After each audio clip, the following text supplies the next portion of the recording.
Well, welcome back everybody. So what we're going to do now is we're going to use our chicken drumsticks and thighs and a whole host of other ingredients to make a lovely Moroccan chicken tray bake, don't you know? Lovely.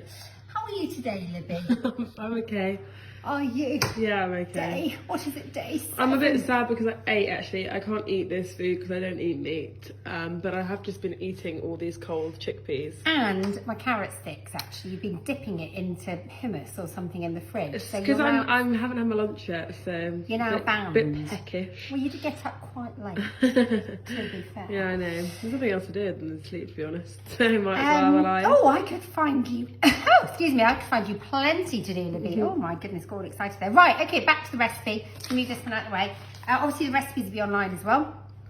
So let's have a little look through the ingredients. So we've got, I had 4 carrots about this size, cut into batons. I've got a regular tin of chickpeas, which I've just drained. Now, ideally a red onion or a regular size onion. I've got half because these are the biggest onions in the world. They are massive, honestly huge. Shallots, spring onions, anything vaguely oniony. We've got a couple of cloves of garlic. Or if this was me, I'd probably put about 10 in because I'm obsessed with garlic. Yeah, you are. Your whole room smelled like a vampire. That's the other day. Oh no, vampires, garlic keeps vampires away, doesn't it? Yeah, I got that wrong. I don't know, who eats a lot of garlic? Me. You. It's not like me. A lemon, but you could use an orange or lime for this too. Handful of parsley or basically any herbs, sage, anything like that, traditionally parsley. Now, what you do need is ideally some Ras el Hanout. Or we've just got a general Baharat sort of Moroccan spice blend. Now, if you haven't got these in your cupboard, don't go and buy them specially. Basically, Ras el Hanout is a mixture of ginger, paprika, coriander, cumin, turmeric, chilli, nutmeg. So you could just mix that all together. Any mixture of those herbs and spices all together. Okay, so first things first, got the oven on to about 200. It's another beaut of a day out there. It's okay. Apparently it's going to rain on Sunday indefinitely. Oh, it's a bit of a bummer. Yeah. Right, we're just going to top tail and peel our carrots. The only reason I'm showing you this is that so many people in the cookery school peel towards themselves and end up peeling themselves, which smarts a little. So let's go middle to the outside. Lovely peeler this one is. Yeah, I like a good peeler. Yeah, but apart from the fact you always want to use a garlic crusher as well, and I refuse to have a garlic crusher here. I know, I'd love one. Right, let's pop them now. I'll buy you one for Christmas. Then we're just going to go in half through the centre, noticing that always I'm holding anything either as a claw or as a bridge and cutting through the bridge, which is the basics of good knife skills, ladies and gentlemen.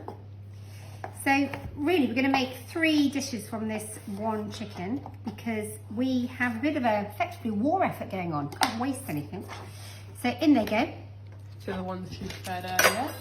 Now, what I'm going to do first of all is I'm going to put my chicken into my baking tray.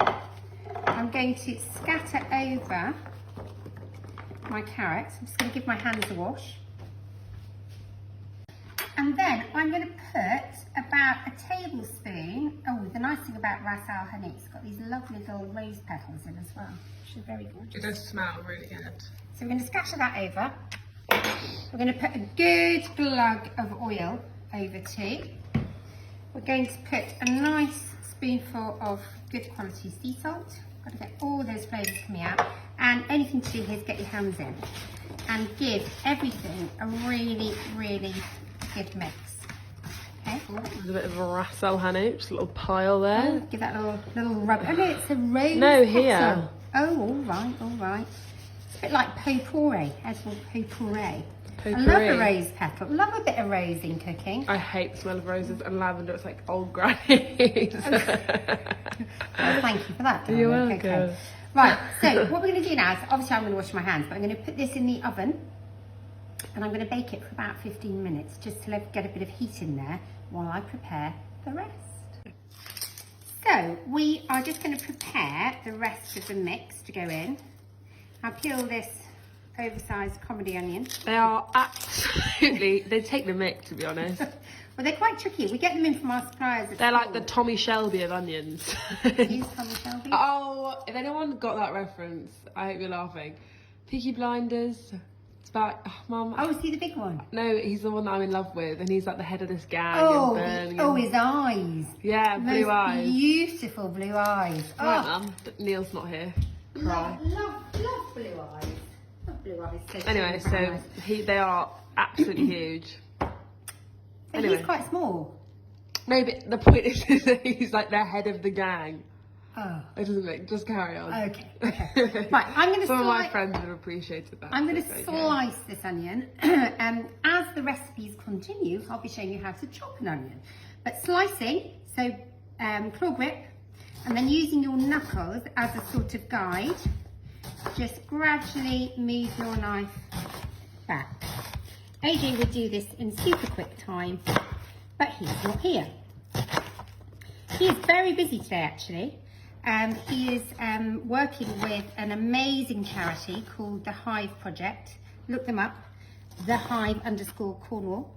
And they're working at the main kitchens in Truro School, cooking literally tons of food up for vulnerable families in Cornwall. So shout out to AJ and Manuel and Will, our apprentice, who are really busy there today. Okay, so that goes into the bowl. Now I've got here a handful of sultanas. I've got some apricots too. Just really, you want some dried fruit to give it a bit of a sweetness to it. Moroccan cooking will have this sort of combination of the I like a tagine, to be fair. It's I kind of like a tagine. Anyway, as I was saying, the cinnamony spices and the nice garlickiness and also the sweet. If you've got currants, raisins, sultanas, cranberries left from Christmas, really doesn't matter. Let's pop that in too. And those sultanas. It's always surprised me at school, at the cooking school. Oh my god, I don't how like many people raisins. don't like raisins. I think if people say they don't like raisins, they're just being childish. Just eat them. But you can't It's only taste because them. I was the toughest mother and wouldn't let you not eat anything. No, I just don't think that. I just don't see why you can like them. I just don't get it. Is there anything you don't like?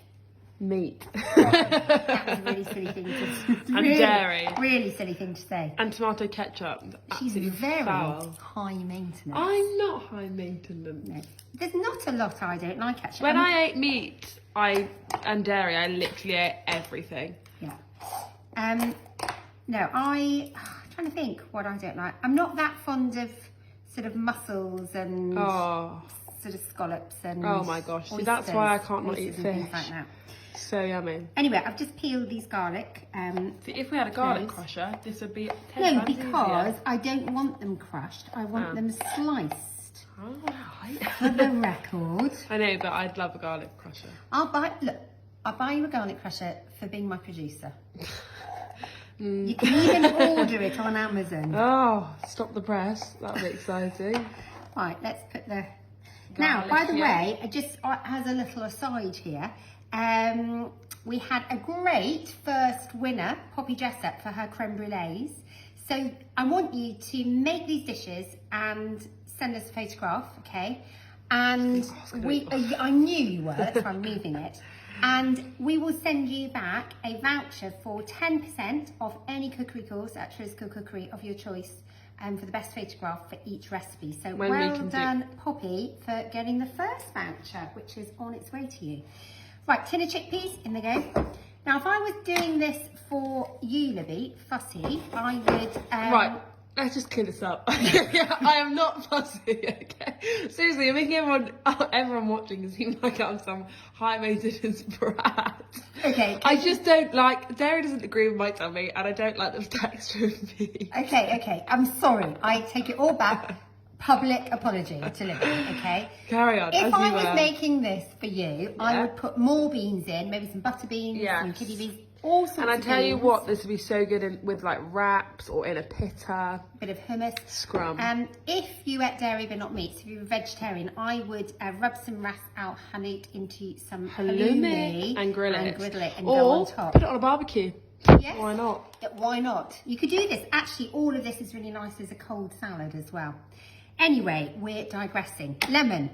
Right, I've got a lemon here, obviously. No. Thanks. Yeah, really? Yes, Oh my gosh. Okay. You can use an orange, you can use a lime. Or if, have a search in the back of your fridge, you might have some of those preserved lemon slices in there. Oh, I think we have some of them. We did, but they were really beyond the best. Oh. Right, so I'm just going to cut this into some slices. And they are remarkable because they go all lovely and chewy and caramelised in the oven. Haha, got a cut. Oh. Oh, that really hurts. That was to be mean to you. Can't that?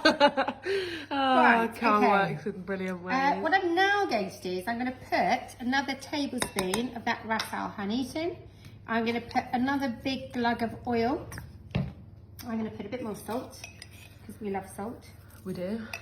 And I'm going to actually use a spoon this time and give that a really, really good mix. And then as soon as my chicken pieces have and carrots have begun to cook, I'm going to tip this in. So as you can see, super easy, super quick, and only one tray, which we're really loving. A bit more oil on there, actually. Although you'd do this with some potatoes or something, wouldn't you? Yeah, I mean, you could actually, at this stage, put in some chunks of new potato in there too.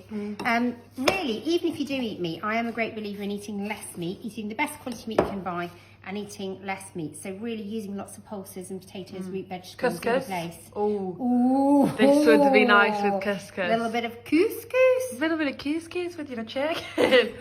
Right, we'll return.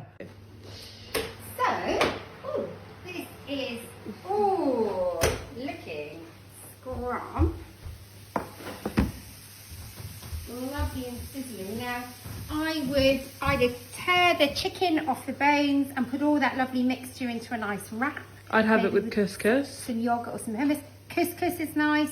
Some roasted vegetables. Or, I'm just going to head into this right now for lunch. Because it's getting on a bit. My goodness, 1:45. What's the world coming to? 2:45. 2:45? Oh, haven't caught up with the clocks changing yet. It's been so exciting. And in fact, on the basis that it's nice to share. Yummy. Very nutritious. Neil, come and say hello to the rest of the world. You might not want to. Oh, Neil. And For the rest of the world. bit of lunch. Thank you very much. Goodness, working from home. Enjoy.